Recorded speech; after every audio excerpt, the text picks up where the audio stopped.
Ko anga kala anga alada koni kibe ala febe ala kirafe wani makala koni kibe ala أعوذ بالله من الشيطان الرجيم بسم الله الرحمن الرحيم الحمد لله رب العالمين الرحمن الرحيم مالك يوم الدين إياك نعبد وإياك نستعين اهدنا الصراط المستقيم صراط الذين أنعمت عليهم غير المغضوب عليهم ولا الضالين اللهم صل على سيدنا محمد الفاتح لما أغلق والخاتم لما سبق ناصر الحق بالحق والهادي إلى صراطك المستقيم وعلى آله حق قدره ومقداره العظيم ربنا آتنا في الدنيا حسنة وفي الآخرة حسنة وقنا عذاب النار ربنا لا تزغ قلوبنا بعد إذ هديتنا وهب لنا من لدنك رحمة إنك أنت الوهاب اللهم آمين وبعد فالسلام عليكم ورحمة الله وبركاته أمبل ما الإسلامي رجل نور الدين مجرى اللامل كلاب بلجلي أمبي أو بلجلي فوني الإسلامي كفولي كان الله سبحانه وتعالى في على كان سبتي كان يكون سبتي تشينكا كان دسكون سبتي لمنيكا كان سفون سبتي أيوة على بتوكا على كانني أوفر جونكنا نديوكا ala kan kanu ya rabbi ala kan labanya ala kan hamina konwa ala ga shini kana di ambela jelema anga tawo ala ku hene ala ka yafuma yanko min ala kan no mita jemina ala kan no ya allahumma amin allahumma amin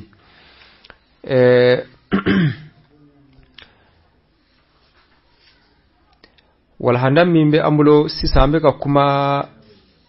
mas'ala minu ni donba al qudama don ba koro ye nyogon fonya mas'ala minuna do ba fo ko bid'a do ba fo bid'ate bo as-sayyid al-arfash abika misala di do di udika wanye mas'ala ta ani mas'ala kilin soro insha Allah mas'ala ta ani kile anyo de soro sisa mas'ala minu من المسائل الخلافية أنا يراك فو فلا ويه توحيد بابويه كله ويه مصطلح بابويه أيوة كله ويه أيوة تصوف بابويه أتوب بسبب أن فلا بفقه مسألة بستعمل كما أقول لك أنجورا مسألة تا أن كلنا له نويه جلسة الاستراحة نعم المسألة الثانية عشرة مسألة أنفلنا النداء الأول قبل الزوال يوم الجمعة جمعة دو أذان فلو مضت السنة رسول الله صلى الله عليه وسلم على أن الأذان لصلاة الجمعة يكون بين يدي الخطيب إذا صعد على المنبر فإذا فرغ من خطبته تقام الصلاة min donen kundo alakira ka sunna la alakira ka tasira la sallallahu alaihi wasallam jumar dona selwole teke ka kon almamin nalinye misirla ni almamin na misirla de kayele minbar sanfe wati mina o kuma selwole la besoroka selwole nukla wati mina alakira sallallahu alaihi wasallam be khutuba kala mo besoroka seli واستمر الأمر في خلافة أبي بكر الصديق رضي الله عنه وعمر وشيء من خلافة عثمان بن عفان رضي الله عنه وأبو بكر تلكرته عمر بن الخطاب عليه فنا تلكرته خطيب من يل منبر سانفي واتي منا مصري بولي خطبة بكلام كسر كسلكه عثمان بن عفان فنا عليه فنا كلا دونين كرته من مغوتشارا عليه كواتي له جماعة كما سلا كتشيا okuma ka fo ka seli wole to yino fo almamin kana minbar ni almamin na misir la wati mina juma ere bina khutba bina kalan wati mina ka seli wole ale afa mu khutba be songata ka ma chamando bo raghaba fi i'lamihim mubakkiran bi qurbi hudur aljum'ati wa dukhul alazan bo okuma do raghiba fi i'lamihim mubakkiran bi huduri بقرب حضور الجمعة ودخول الإمام لو سالي أكنو مغو تشيرا بو أبسكا كيف أنا دو يربو يروكا جا ukmale ya kanuni juma wati suryana ka mo la doniya ka fo juma wati suryana yani almamin kana misirla ma fazada adhanan akhara waqta duha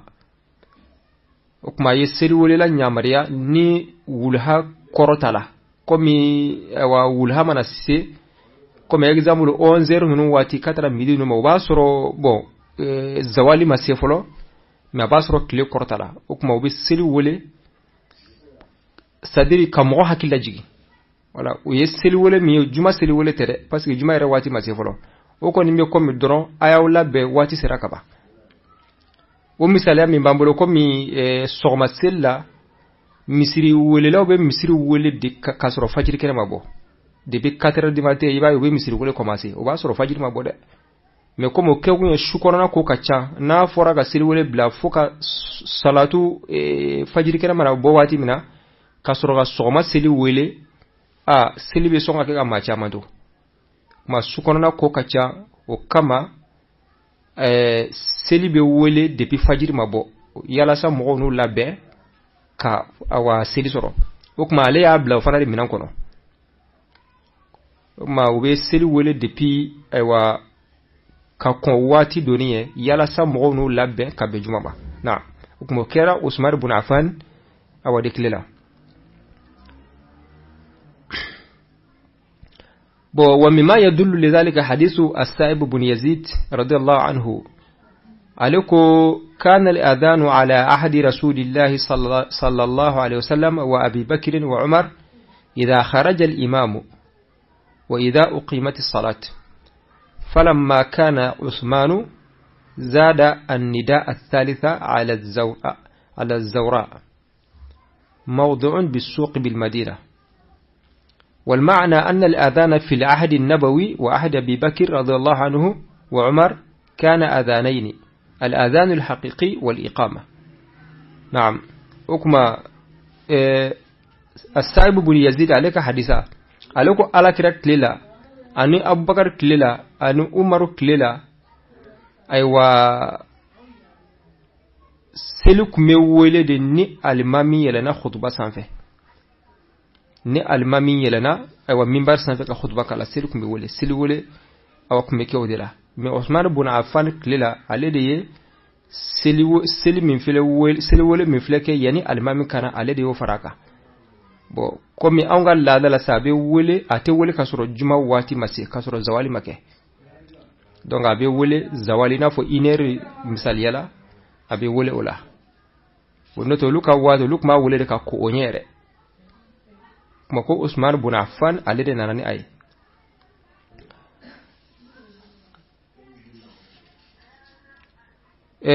bon ninkera ala kiraka sahabon yana wa qad wafaqahu as-sahabatu radiyallahu anhum wa lam yukhalifu fi dhalik kuma ninkera ala kiraka sahabon yana me muqsima nakari wala muqmasro kan nakari illa ma thabata an Abdullah ibn Umar radiyallahu anhu annahu qala الأذان الأول يوم الجمعة بدعة فو أبلا بن عمر أما فللا كافو ألدكو كو سلوولي من فلكين يجمع دونا سلوولي فلو من فلكين يجمع دونا يعني المامي كان مسير لا كو أليكو كو بدعة دو رواه ابن أبي شيبة كما أليكو بدعة دو ميكو بدعة دو على سبيل الإنكار ولما على أنه لم يكن في الأحد النبوي أكل لن يجمعه كما يحتمل الأمرين ولكن فيحتمل أن يكون قاله على سبيل الإنكار donc abseka ke ayafo nakar lisrafe amajali seliweren farala ka le an nakari amajali ko abseka ke fana aka kuma lanyiniye nin kunte alakra klela har nasura kan nasura mafon nakar lisraka kuma korobe ke ningu niye fenyumay me akunte alakra klela na me ko segesgali ya ira kafo ko aka kumai kafo ko bid'a do kaya fon nakar lisra defe ko pasige al-imam Jassas fi ahkam al-Qur'an alaya mafla juzu sabana awa furanya keme woro ani biwor ani nani aleko kono anna nafi'an sa'ala ibn Umar رضي الله عنه عن الآذان الأول يوم الجمعة فقال بدعة وكل بدعة ضلالة وإن رآه الناس حسنا. نعم. دونك جساس كتفسير كتاب لا ألما فوكو وين نافع الإمام النافع كواي عبد الله بن عمر نينغا سيلي ولا من بك جمعة دونا سيلي ولا فلو كاكو بدعة دو وكما كو وبدعة بلجلة في البندية وبايرا كافو كما كو بدعة دو يافو على سبيل الإنكار نكار لسرا دفه كو هر نمغو ياي كافو فينماندو مبايرا كافو أيافو على سبيل الإنكار وكما نفينكلي صحابة دو ياي كافو أكاني صحابة كامان تقران وفي مي عبد بن عمر علما صوفيو عليكو كبيرادو. نعم. وكما هذا ولكنه بدعة حسنة اجتهادا من سيدنا عثمان رضي الله عنه في إعلام الناس بقرب حضور الجمعة وللأمر باتباع سنة الخلفاء الراشدين. نعم. وكما نايا سورا يافو أما فو نكر لسرافه وكما كروبك بدعة دو مي بدعة نيوماندو بدعة مني عثمان بن عفان يي أيوا أفامو كافو أبي سلامي ونفا باسكي كدا كابي مغول الدنيا كافو جمع واتي سرا بو أنو نيامر لفنا كو أنغا على كراكا خلفاء الراشدين أنغولو نوميني ما أنكو سيغسيغلي يايرا كافو أبلا بن عمر أيافو على سبيل الإنكار وكما صحابة دوكو أكاني دوكو أمي. نعم. المسألة الثالثة عشرة مسألة أنسبنا التوقيت في المسح على الخفين. الشريعة ني خفي بإسنا شرطي دو بيني أو شرطي دافلا إبسكا مساهلك خفينك إنافا بفقه كتابو كونو چوكو منا شرط دو بي نو شرط نون دفرا إبسكا مساهلك أو خفي سانفي بوسيسا إبسكا مساهلك سانفي كلي جولي والما حكتالا حكي بولا والما حكتالا ما دام ني شرط نون كوني ما تشين إبسكا مساهلك حكتالا والما حكي فولي مالا مسألة خلافية بين الفقهاء. ذهب جمهور العلماء من الصحابة والتابعين ومن بعدهم من الأئمة إلى أن المسح على الخفين مؤقت بيوم وليلة للمقيم و3 أيام ولياليها للمسافر للأخبار الكثيرة الواردة. دونبار دو يايرا كافو صحابة ولا والما التابعون أني أئمة المجتهدون ولا وليارا كافو ني خفي بيسيرا شرط نون دفلن كوفي إبسكا خفي مساهي ni estelji tay mana sai sema tese kafika khufi boy sene ibe asalo na ya sorete voyage le bidu kono klekele ne dilim duima klekele do 24 heures shukele ani klekele na soro ite voyage la no dafara ok me ba boka selji kurata kasoro ka do sena kama sali continue me na soro mo me tamala utay kle sabai ko me tamad dengal lahala ani aywa mambe du kono olu aywa tamadin de gunelo o kama ko ta kara klesa bay no klesa ba da farawati min saybe selji kurata ka klaka do bo donma do tarofe o kaddalu do hadith ali ibn abi talib radiyallahu anhu anna an-nabiy sallallahu alayhi wasallam ja'ala al-masha 3 ayamin wa layalihinna lil musafir donc جعل 3 أيام ولياليهن للمسافر ويوما وليلة للمقيم قال كرا صلى الله عليه وسلم كواي كليسا بدي أيوا تاما ديما أيوا 24 سبا كليفلان الشوفلا سبا ناصر يتاما دي مي كليكل أن الشوكل ناصر مغمين تتاملا كما أيوا رواه مسلم ما الإمام مالك والليث بن سعد رحمهم الله أولياء يكافو مساهل خفيكا واتتالا ماذا من الشرط منه خفي بمساهل الشرط منه يني والشرط منه دفلنو كافو obligatoire فوني حكي نيني أو أنكلي حكي سرايكا بويسينا جاكويا أي ma fo ni janaba yisoro o kuma wajibi do ina janaba ko ke janaba ko te ka ke ka khufi to isena parce que farko bela jilembe ko wali mash ya wa sharti minu nye masahili daga yeni o sharti do tiera kuma wajibi do babu isera no te sharata nyini fe obligatoire kika bo isera bo wa anna labis al khufi lahu an yamsaha alayhi ay muddatin sha na'am ni khufi be isera wati shimanija har nakira kalo kelende ibsanga masahili ka kasori ma bo kasel jikurata وفنانو قد دلدو وحجتهما حديث أبي أبي بن عمارة رضي الله عنه أنه قال يا رسول الله أمسه على الخفين قال نعم قال يوما قال نعم قال ويومين قال نعم قال والثلاثة وفي رواية حتى بلع 7 قال نعم وما شئت وكما حديث أبي كان حديثين ko alakira sallallahu alaihi wasallam ko alakira ma mbese ka khufi masahiwa alakira ko awo mbese ka masahili kaka clé jour clé konna belajila clé kilen kompilewa ako awo ako clé fladun ako awo ako clé sabadun ako awo abe riwaya dola aya dan kata fo wolofla ako wolofla dun ako awo alakira ko nikle haka shija wa mashita nikle haka shija okuma nimbaira kafo ma khufi masaili kile hake kotala ni hadisa yambo urira بل قال الإمام مالك رحمه الله التوقيت في المسح بدعة الإمام مالك ko kafo ko khufi masaili kawati do ala kafo nini kile hake insira jako yakika bo aliko bid'ado okuma donba wi nyokon fonya do yaira kafo hake bala ni be sigila kile kila nshukile ni be tamala kile 7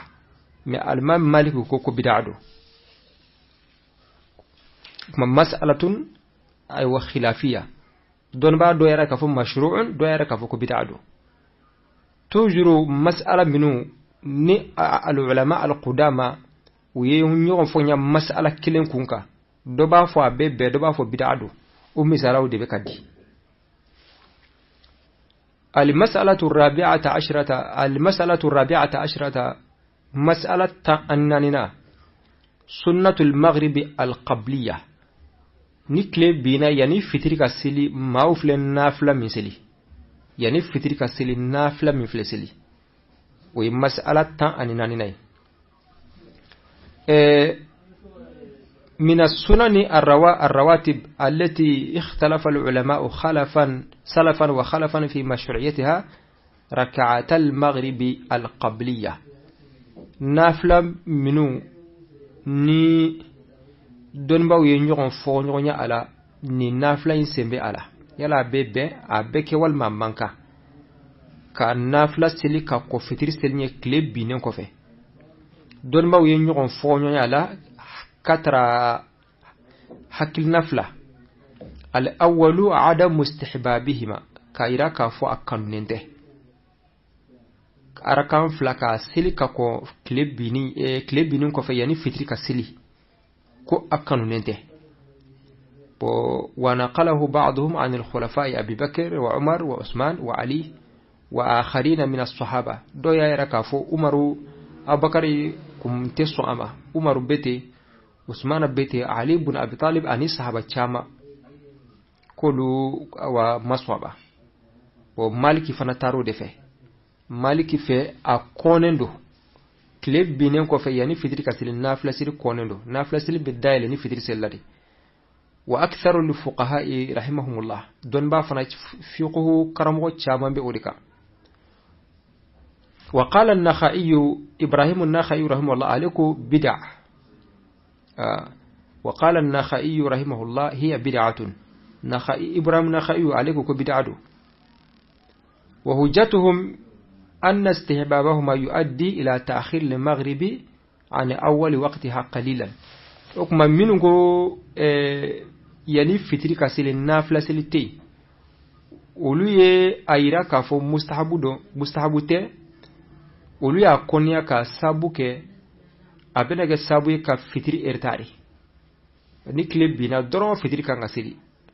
kuma ni sira dailena ka fo kile binen ko fe maw kan nafila sila bena ga sabi ka fitiri eretari ka ba wati la doni fitiri dum watu kuruni do kosbe وقال بعضهم إن أحاديث استحبابها منسوخة دو فنا يرى كافو حديثا منون نانا كافو نافلا أركان فلاس كسيلي فترينيه كلي بينين كوفي كا كانندو كو حديثا ورو نانا كا النسخو يا فهم كو يا كيريولي ما بارا تكني أيبلي بو ويكما فولي كافو أكاننته أمان كان كي ورأي الثاني استحبابهما كما فلنا وبايرا كافو كا كنندو وهو منقول عن جماعة من الصحابة والتابعين ومن الأئمة الشافعي وأحمد وإسحاق رحمهم الله دوفنا يرى كافا كنندو صحابة يوفو تابعنا دو يوفو أئمة ولا الشافعي كتاسر يوي أحمد بن حنبل كتاسر يوي كافا كنندو يعني في ذلك السلي كليب بينكو إيكا أركان فلاسلي كا كنندو وفنا حديثا بينو منيو فنا بلو مدايروه ومنها حديث مختار بن فلفل رحمه الله أنه قال سألت أنس بن مالك رضي الله عنه عن التطوع بعد العصر فقال كان عمر رضي الله عنه يضرب الأيدي على صلاة بعد العصر وكنا نصلي على أحد النبي صلى الله عليه وسلم ركعتين بعد غروب الشمس قبل صلاة المغرب فقلت له أكان رسول الله صلى الله عليه وسلم صلاهما قال كان يرانا نصليهما فلم يأمرنا ولم ينهنا نعم رواه مسلم وبيدلو ديني حديثا ميه كافو أكنندو مختار كان حديثا قال أنس بن مالك نينغا كان نافلا سيلي فطر لازرا كوفي نافلا سيلي كي بتشودي لازرا كوفي bon ako Umar bin Khattab koni aku mandi ali alaikum mo faraka bo ama nafla seli fitri ko fe lazara ko fe fokata fitri seli Umar bin Khattab aku mandi ali alaikum mo faraka bo ama bon mais ako angume alakira tlela ni kle bina angume arakan fla seli ka ko fitrinya o mane ko akuma alakira yere kumbe to ka seli wa ako aywa alakira ko ngumbe anye kafa ire asili ko ninse ko fo me akonu manye ka asili atafanga ke atafanga tui kuma nini u kad dalwe kafo akan nino wa ana Anas ibn Malik radhiyallahu anhu qala kunna bil madinati fa idha adhana al muadhdhin li salati al maghrib ibtadaru as-sawariya fayarka'una rak'atayn hatta inna ar-rajula al-ghariba لا يدخل المسجد فيحسب أن الصلاة قد صليت من كثرة من يصليهما وقال رسول الله صلى الله عليه وسلم صلوا قبل المغرب صلوا قبل المغرب صلوا قبل المغرب قال في الثالثة لمن شاء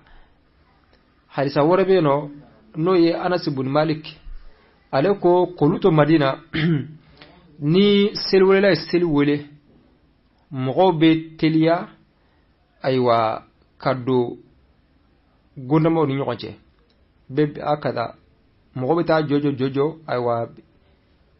haga piyo koro noy misiri awan lumawi ube arakan flafla sil arakan flafla ni duna min nana misiri la domina walma mo min ta kalama ni nana misiri la ba fle ka foku awa uselladi mo min ta chogodo ni nana misiri la ka be wati mai ba fle ka fo misiri sellado be kan nafla residi ko kadda ka mu'min ba asili o caya kama ba ko ala kira ko tuguni hadisa warala ko ay sili fitrinye ay sili ka ko fitri silinye o qur'an nafla de sili shin sabana na kulli man sha Allah mu'min ja kuma oluye dalu dinin hadisan ni kaira ka fo aywa nikle bina yeli ka fitri sili akannu ika arkan flasili me ay na fanya fo chukumna sahaba do yiminana naye sahaba do ma minanai ina fo tabi'una fana bete ale a'imma fana bete no ye fuqaha nu ye do ye baraka naye do ko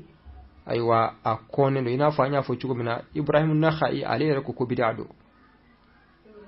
kumani mas'ala min don ba koro ye nyogon fo nyala do ba fo akanno do ba fo ko bid'ado al mas'alatu al khamisata ashrata mas'alata an duruna wa yas salatu ad-duha wal hasili تعد السنة الضحى من السنن التي اختلف فيها الصحابة رضوان الله عليهم والتابعون والأئمة الفقهاء رحمهم الله ولها سلفنا نافلة من الدنبا وينيغن فغنيا على أكنندو والما بأفنا أكونندو صحابة وينيغن فغنيا على منو نانا على كراك صحابة كفي ولينيغن فغنيا على fuqaha nunu ya imma banani ufana yinyon fonya ala kafara aiwa mawaroka kuma la sunyana ni kuma nunu belajilen naja abeta kuma worola wulu hasili kunga uka hakilna fora nyogonko wulu hasila katara kuma woroma al awwalu annaha mustahabbatun umuman kuma folo bayra ka fo wulu hasila kanundu chuko belajilena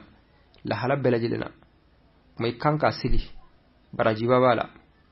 وبه قال جمهور الصحابة رضي الله عنهم والتابعين والعلماء رحمهم الله ما الصحابة فانجاما بأولئك عن التابعون عن الدنبا دو كافوكوا كننو لهلا بلجلنا واتي بلجلنا دو الحسلي الثاني أنها تستحب صلاتها والمواظبة عليها في البيوت فقط مخالفة لها عن صلاة المكتوبة دوكو فانا كنندو إكاسلي نعم أكنندو إكادوما كمكيبا كسوكونا وكرو مسيروني أيوا أتكي مسيري كونا كافي بيبوكا تاكي مسيري لأي ومانكا كيكا كيكا سوكونا إبسكا دوما كيكا سوكونا كنندو يالا ساكاني فردسلو بنيونا باسكي نافورا نافلو ambe bokata misirla farda selu ambe bokata misirla ukma nafla ni farda awamu bola tena donka bonyona may kani farda ka bonyona ni wi ale ka seli sokono farda ka ta seli misirla naam me kuma folo yi baraka fa seka seli yorobe imana seli yororo ya seli ga su ya seli misirla aka seli doro الثالث كما سبنا أنه يستحب فعلها تارة وتركها تارة بحيث لا يواظب عليها وهذه إحدى الروايتين عن أحمد رحمه الله دو يايرا كافو ولها سلي أكنندو إكا كي واتو دوليبا كي واتو دوليبا توي كولي كاي واتو دوليبا سلي واتو دوليبا توي بو ني أحمد بن حنبل نيالك حكيلنا دوي ودليله حديث أبي سعيد رضي الله عنه أن النبي صلى الله عليه وسلم كان يصلي الضحى حتى نقول لا يدعها ويدعها حتى نقول لا يصليها رواه أحمد والترمذي أحمد بن حنبل أكان الرواية أيود دلوت من مي سعيد أبو سعيد الخدري alega hadisa do beno ko ala kira sallallahu alaihi wasallam akume wul hasili abed dume aka ba asili ka sili fa yere bulate na dablable dongo ra basili fa be ke an kono ko atena wul hasili ra dablable abed dume aka me wati do la fana be wul hasili toyi ata sili fiyo fa abe jigi an kono ka fo ata sili ble okmo bayra ka fo ni hadisa yin zahir bayra ka fo wati do la ala kira kuma ke wati do la atake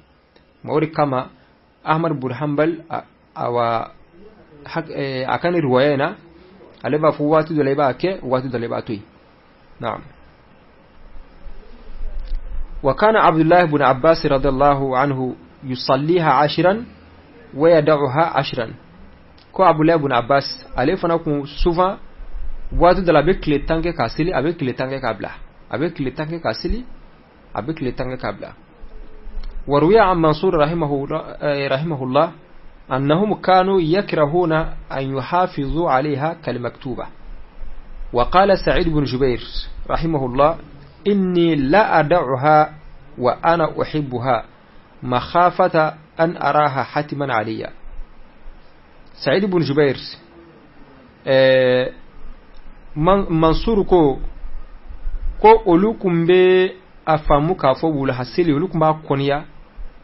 mogo ka dume akay na fo farda silin ta dablare fiu dongor ma seli ka kina bu farra seli ko lukumo konya o kuma Sa'id ibn Jubair ko alaikum wati dola alabi wul hasili toyi kasura akada ko sube akada ka seli me aba toyi yala sa aywa abena si akana na se yorla akana fle ka fo wajib da reka parce que fendo be ni dumela ka se digero ma ni ma kere farti lafiya ite lafiya fiu ni ma ke ma ko suba alaikum to ka toyi o kama man yokuma aywa sabane ka fo ikake wati dola ka toyi kana ke kudeyi يكما سبنه الرابع أنها لا تشرع إلا بسبب كما نانينا دوغو ولها سيلي بكدي كونيس كونو ركما موبي ولها سيلي كونو ركما كافو كاسيلي تين أيا سيلي بدلون سابو دوريلا نما دوكريه كابي ولها واتما إبه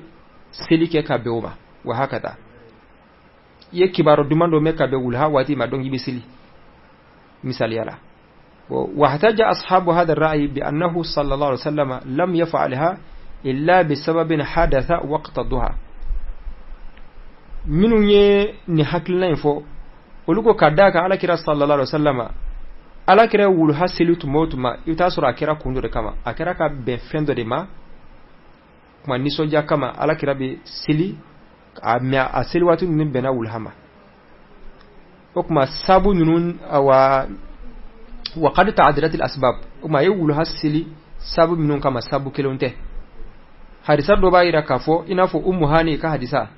رضي الله عنها أليكو ألاكري يقولها السلي مغانداي لدو ما كيرا دايلاني نسوجا كما مغاندايلاني نسوجا كما وكما يسلا وبنا ولها واتما عبد الله بن أبي بن أوفا وفنك حديثا بايرا كافو على كرا صلى الله عليه وسلم أيو الحسلي حين بشير برأس أبي جهل ما من أبو جهل سالك كبارنا نسي على كرا على كرا كونتنا ما يقول أسلا وبنا والهواتما بكون نسلي بكم صلاة الشكر دي وبكم على أو النسوجات كودو تكي سكرة وكما يبسل شكرا لله سبحانه وتعالى. إذن وهذه صلاة الشكر كصلاته يوم الفتح وصلاته في بيت عتبان بن مالك رضي الله عنه إجابة لسؤاله أن يصلي في بيته مكانا يتخذ مصلى. إذن فاتفق أنه جاء وقت الضحى. نعم وكمولكم يا ركافو على كره والحسل دونغ أو على كره والحسل كو فين فك أبلا جلن كره كنور كما إنا فادلك والحسل فنا وتبار بن مالك عليك سو كداك ويانين على كرافه abe feka seliyoro do labbe nafila seliyoro abe feka batu yoro do labbe kuma ala kira kata seliye tabarrukan ma barka nyini kene ala kira kata seliye no aywa kuma ala kira tara ala kira ya ka wulikan jabi ay yoro mi labbe aka batu kama anaka nafila selu kama aya yoro yira ala kira silayno sallallahu alaihi wasallam ko fana bena aywa wulhawatima kuma barka ine cinyere ma nyuma katabarruke bis salihina aywa haka wulbalido abeyno qabla al islam salamiyana na surayno aywa alakira taraka atom ambulu ninkan silira yani alakira fa alakira kana siliyeno tabarrukan bihi sallallahu alaihi wasallam alakira silla yoroni mina ni silla o yoronina ibajigi akafo ala be ubatu mine. Naam ma wiye kuma durna ka fo aywa ala kire wul hasil minunke sabu de babela jilena akira kabbe sabu dorema. Al khamis kuma durna annaha la tustahabu aslan ka fo ko mustahabu irate fiyu amma yini fe ka wul hasili wa huwa qawlu Abdurrahman ibn Auf wa Abdullah ibn Mas'ud radhiyallahu anhum. ويا أبو الرحمن بن عوف أنا أبو الله بن مسعود من بلا جلني على كرا صحابودي وكوكا كننته لا لسبب السبب كويرته والحاصل ركا كننته. السادس أنها بدعة كما دورنا عن اللبان ko bid'adu ka wul hasilike ina fa da man nafila sili ko bid'adu wa qad sahha dhalika an Abdullah ibn Umar radiyallahu anhu Abdullah ibn Umar ale aywa katasira uyi ko bid'adu faqad ra'a unasan yusalluna ad-duha fi al-masjid faqala hiya bid'ah rawahu al-Bukhari wa Muslim ale de la ka mogodo ye ube ka wul hasil misrila donc ako bid'ado bon kalangelaw ko wala alla muradahu anna ijtima'a an-nas fi al-masjid ala salati ad-duha wa at-tadahhur biha bid'atun ko absaka ka ko bid'ado chugudi absaka ka kal lanyini ye mogofle ka nyon dala je chugumana misri kono wul hasil kama ya fa mogofle ka nyon dala je chugumana misri la wul hasil kama ube ka ike mogobe ka ye do kenaka ina fo farrasil to bita selim sirla chugumana ka absaka ke ako bid'ado kadda udika parce que anya fo do ko akan asili sokonori na wul hawati bana sika bobo mo ka bobo kata misir la wul hasil kama absaka ke mazhar kama ko bid'ado aw yakuna qasduhu an al muwadhabata alaiha bid'atun wal ma absaka ke akal lanyini ka dume wul hasil ka ina fo absaka ke minu me to kata misir la dungo do bena absaka ko bid'ado fana di kama ka dume akan ta daldare fiu ina fi be dume farda hasil ka chugumina absaka ke akal lanyini yo fana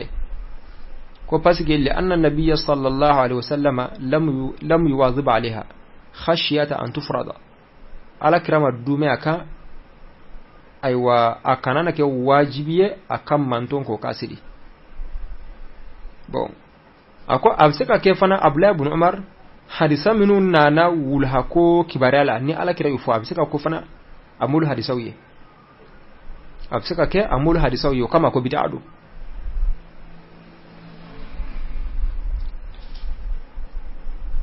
وعن أبي بكرة رضي الله عنه أنه رأى ناسا يصلون الضحى فقال ما صلاها رسول الله صلى الله عليه وسلم ولا عامة أصحابه رواه أحمد وسئل أنس بن مالك عن صلاة الضحى فقال الصلوات 5 أبي بكرة عليه مادو يوبك والحسلي عليكو قال كرام والحسل على كراك الصحابة فانجام والحسل كاكيد دائمو أتدبلا أي harni ala kira asili aya sili kundo de kama kum salatu shukuri uya Anas ibn Malik fana yin ga wul hasili la ko wul hasili be chugudi ako farra selu ye durude selu minu nyino do silame fe uye durude ma selu minu makanga dume aka nda dabla absaka ko de aka lanyine za ko selu duri kuma selu minu yel wajibi ni silame kan dume aka manga dabla fiu aywa uye dure ko bayira ko fo ne haribe wul hasili kana ke daiman aywa nte adablay bo naam ukma ni alika famu ukma ni kuma woro mbele jile me wul hasilla doko akadnendo doko akonendo doko bid'adu sahaba wirala wal hakada al a'imma wat tabi'in.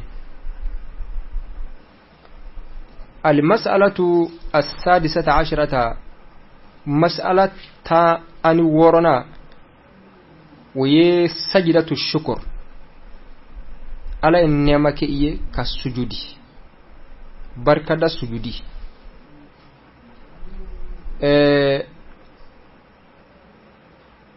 دون بردو يا يركافو ني على النعمة مامية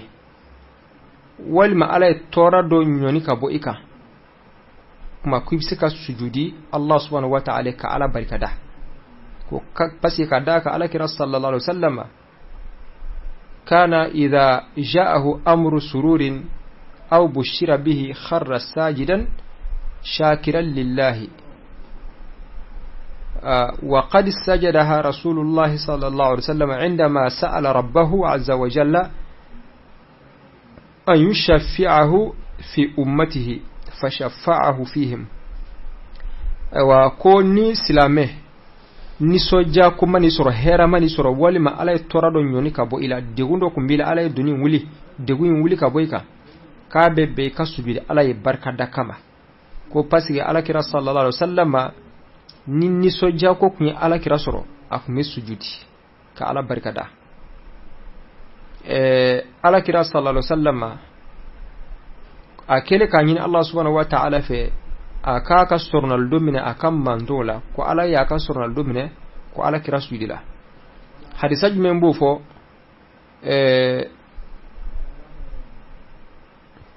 ina fo Abu Dawud ya maflachu min قال صلى الله عليه وسلم إني سألت ربي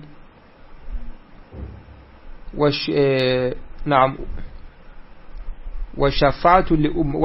لأمتي فأعطاني ثلث أمتي فخررت ساجدا لربي شكرا ثم رفعت رأسي فسألت ربي لأمتي فأعطاني ثلث أمتي فخررت ساجدا لربي شكرا ثم رفعت رأسي فسألت ربي لأمتي فأعطاني الثلث الآخرة فخررت ساجدا لربي. نعم كو ألاكرا صلى الله عليه وسلم ألاكرا كو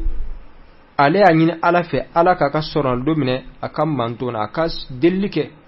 كاكام مانتون مغوتو كو ألا يسلسو ديما كلانجي سابانا أيو ديان أكما أولوكا كوبي بلو نيه سرنا الدونك أولولا مبو مغوتو ma ala yo min kenya jaranye nsujudila ka ala barkada o kofe nyen kungolo korota nyanyine ala fe tuguni halsa ala do faraka ay klanje sabana ay flana diano nsujudila tuguni ka ala barkada nyen kungolo korota tuguni ay wa nyi ala dele harsa ala do faraka ay klanje sabana to diano okuma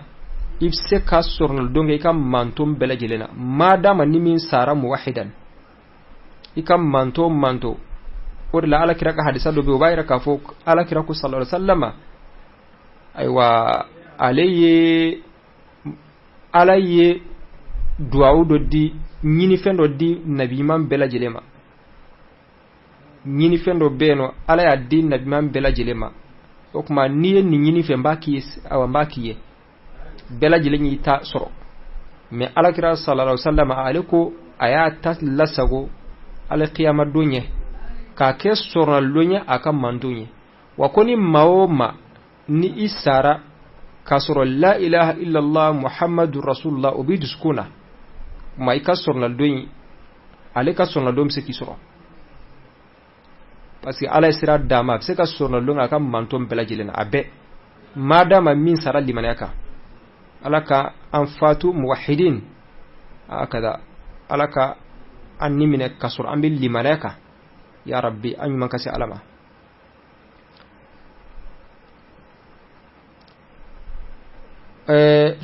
sujud shukri ni harisan nu nanyo na chama al imam shafi'i alaikum mustahabu do kadaninga ahmad bin hanbal alaikum kannendo kadaninga ani don ba chama ishaq bora laysi bola aywa abu hanifa ka kalanin bafla noy abu yusuf ani muhammad ibn hasan olufana be tawa tarakatra odema kaira ka fo sujudu shukri ko mustahabudo me abu hanifa rahimahullah wal imam malik rahimahullah olu akonia abu hanifa sujudu shukri ka konendo al imam malik fana kote. وقال إبراهيم النخعي رحمه الله سجدة الشكر بدعة رواه ابن أبي شيبة. أبو حنيفة يا كونيا الإمام مالك يا كونيا رحمهم الله. إبراهيم النخعي عليكو كو بدعة يردو عليكو كو بدعة bon nunu ka dallu bon ala ko bado ke nasro ko ala kira ka ku sajidatu shukri nasoro ko awbe ka fo cuko mena kabete ko bacca mankera ni soja cha mankera ala kira klela ko ala kira masu aw sajidatu shukri ke ula واحتجوا بأن النبي صلى الله عليه وسلم كان في أيامه الفتوح واستسقى فسقيا ولم ينقل أنه سجد ولو كان مستحبا لم يخل به أبسغا فوقني مشروع دو مكا فوق مستحب دو كوته كو باسكي كداكا على كرا fatuhu dalani chama ne ker ala kira klela islamiyo ni kafiru mana kele islamiyo be seula akacha me kama sabati kafo ala kira kibara mana se ama kafo a islamiyo sira jugula kafo ka bisudi kasoro oddu nyin ni soja ko bilbil bawdi a ni soja ko tete me oka islamiyo ni jugu kelela islamiyo sira ula we ni soja ko dan me kama sabati kafo ala kira ko misudi ko ula ala kira dilla ka sanjini selike ala ya jabi ka sanjilana amma kama sabati kafo ala kira sudi ke ula kasoro wati dum masoro mo degnolo ma ko na ya soro ko mustahabu de kundo de kuma nin ko banduno ala kira ko misudi kala ma ibrahim na khayi ale ko aywa ko bid'a ida do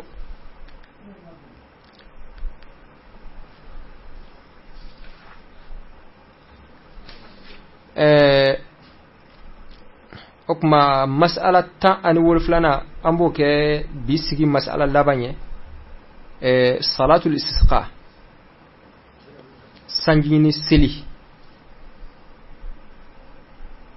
ni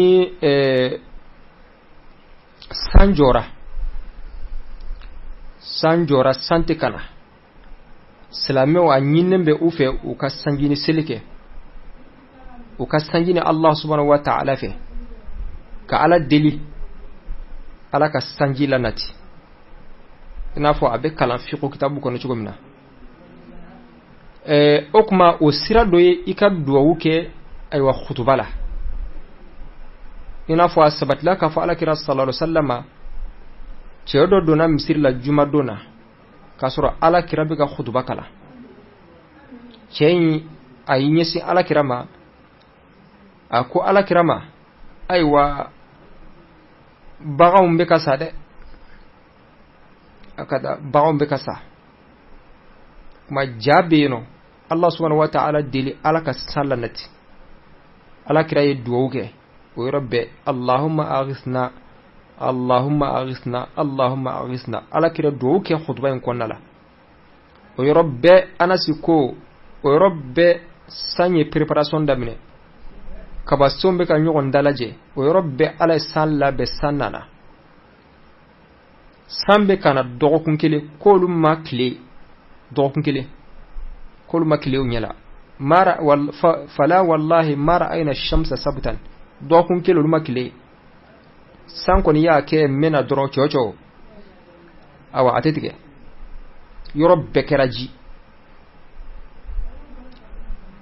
yorobbe keraji hari ba nyini kibita yoro dola jife tsekata aiwa adama dengoni alaka ewa kote kwana okel o chekele ntuguna annana o dakelen fe adona dami fe annana o dakelen fe ayeshi ala kira matuguni ala kira biga khutba kala ako ala kira bare minogo de kumbe ka anga bagan fa mesisa jide be kufa sirab betkara okuma Allah subhanahu wa ta'ala deli elle ay jiminda mo wasara elle aka tutanto kuma ala kira do ke tuguni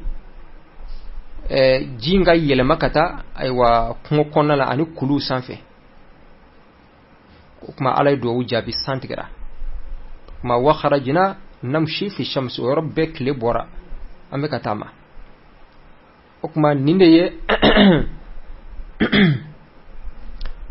وهذا هو مذهب الحنفية رحمهم الله فقالوا هذا هو الاستسقاء المشروع لا غيره وجعلوا الاستسقاء بالبروز إلى الصحاري والصلاة بدع bon Abu Hanifa kan matabila abe fonne mako istisqa'u ni celibe ke dron ina fo jumado na nyogona fe almambe duwuke khutba konna la be duwuke alaka sanji barkelendi umma me ko ka fo ka bokata fanwore fe ka seli kene wore la be ka seli ke sanji ni seli kama aleko koti mashu koti sharia وقال محمد بن الحسن رحمه الله أما أبو حنيفة رحمه الله فكان لا يرى في الاستسقاء صلاة كفوكو سلي وربك سنجين سلي كما كسلي كركران كسنجين سلي كما عليكو كو أبو حنيفة محمد بن الحسن وي أبو حنيفة كالانين قربادوي أو نعم عليكو كو وكنت أبو حنيفة كتاسري هكذا كو كنت أبو حنيفة كتاسري ما عند جمهور العلماء يسن عندهم الاستسقاء بالخروج إلى الصحراء والصلاة ركعتين وتحويل الرداء في الخطبة للأحاديث الصحيحة الواردة في الباب من يعلج حديثة شاما نبي من بايرا كافو نسانجوكو جلارة سلامي أي بوا أو كتا سلي أكا سنجيني سلي كينا فانفلاك يشوكو منا أكما نمسألة نينو يسانجيني سلي ينفلاك يشوكو منا سامنا تغني جانا نامبي بوا كتا سلي كتا سنجيني سلي كي أبو حنيفة كو غير مشروع ألوكو أي kasro don ba fanchamo sonama okuma ni fana masala doy alo qudama u yinyo foyala do ba fo bid'a do ba fo bid'ate ami Allah subhanahu wa ta'ala dili masala nga chaddo na bita fo masala bisaba ani worla mambi Allah subhanahu wa ta'ala dili alaka ambe sabama bo ni masala fenve fle ka fo ina fanya fo chugum na do ba fo bid'a do ba fo bid'ate bon مسألة خلافية دون با فوكو لا تبديع في المسائل الخلافية وكرو دي كاموكي كافو كارساي بدع موي نوت نوفل كان يون فويانينا ني مسألة ني دوكو بدع دو يتا سورو مومين بكا بارغي ني كو كارساي بدع موي وافو اي اكلي بدع اي اني بدع مو دو تكليه bo wode be nunun ni aunta ce ita sura ba fo bid'a do men mo min be ka fenga ta fati la mo ma bid'a mo har nasura le ka famuni famiya da ya dama ka fo bid'a do ma bi Allah subhanahu wa ta'ala dili ala kambe sabama ma bid'a ko anka anya majo ina fa nya fa mesigaka yajibu ala kulli muslimin an yuharib al bid'a abi wajibi islame bela jilenka ika bid'a kele nka bid'a ere munye folo ibanyi nyini ko do bid'a munye folo jumente bid'a ibanyi nyini ko do note abeke bare okuma adombaliya islame bodi kolola bi bid'a ere ma don folo abe ko benyamina ala kambe sabama ambe bitabla no insha Allah sigura ambe temani aw masala nune subhanaka allahumma wa bihamdika ashhadu an la ilaha illa anta astaghfiruka wa atubu ilaik rabbana atina fid dunya hasanatan wa fil akhirati hasanatan wa qina adhaban nar ربنا لا تزغ قلوبنا بعد إذ هديتنا وهب لنا من لدنك رحمة إنك أنت الوهاب سبحان ربك رب العزة عما يصفون وسلام على المرسلين والحمد لله رب العالمين Ayetanga kala sele suran kalange ku anga kala alada koni kibe ala sebe ala kirafe wani makala ite alada koni kibe ala sebe dina kuma fo wani makala ite alada koni kibe kitike silame kititi gani makala ite alada ayetanga kala anga aladon ayetanga kalanga aladon ayetanga kalanga Qur'ane kalanga kuanga kala anga aladon ayetanga kala ahadisa kalanga kuanga kala